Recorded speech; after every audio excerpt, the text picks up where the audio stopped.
Hey guys, so I want to tell you about a vision I had one time. I was standing in my kitchen and I was washing dishes, and my husband and kids had just gone outside to play.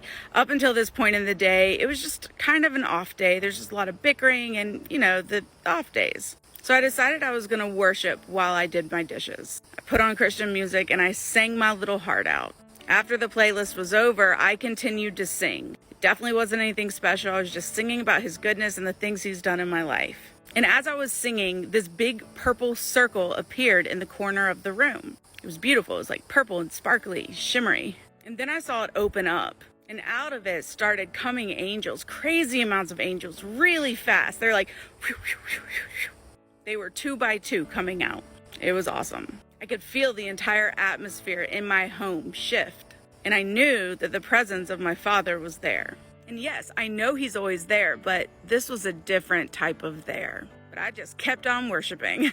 Later on that day, I went and I looked up in my YouVersion Bible app the word worship. And I found Psalm 100 verse 2. And it says, "Worship Yahweh with gladness. Sing your way into his presence with joy."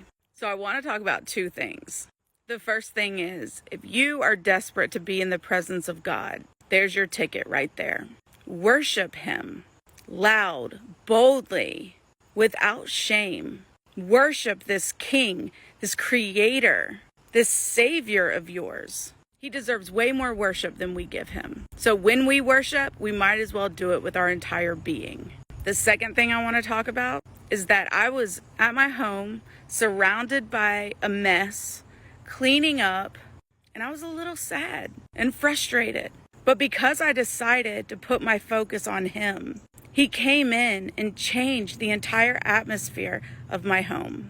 And I'm telling you, my home has not been the same since. Yes, frustration comes, but it leaves so much easier and quicker than it ever has before. So guys, it doesn't matter what you're doing, where you're at, what type of music you have, how you sing, what happened earlier today or last night, it doesn't matter. What matters is that you worship your King. And if you're having a hard day and you need the atmosphere shifted in your home, worship Yahweh with gladness and sing your way into his presence, because he's always listening, beloved. He's always willing to accept the praises from his children. I know this has been a long TikTok, but I hope it helps and encourages somebody. And ultimately, I just hope that God starts getting the praises and the worship that he deserves. He's amazing.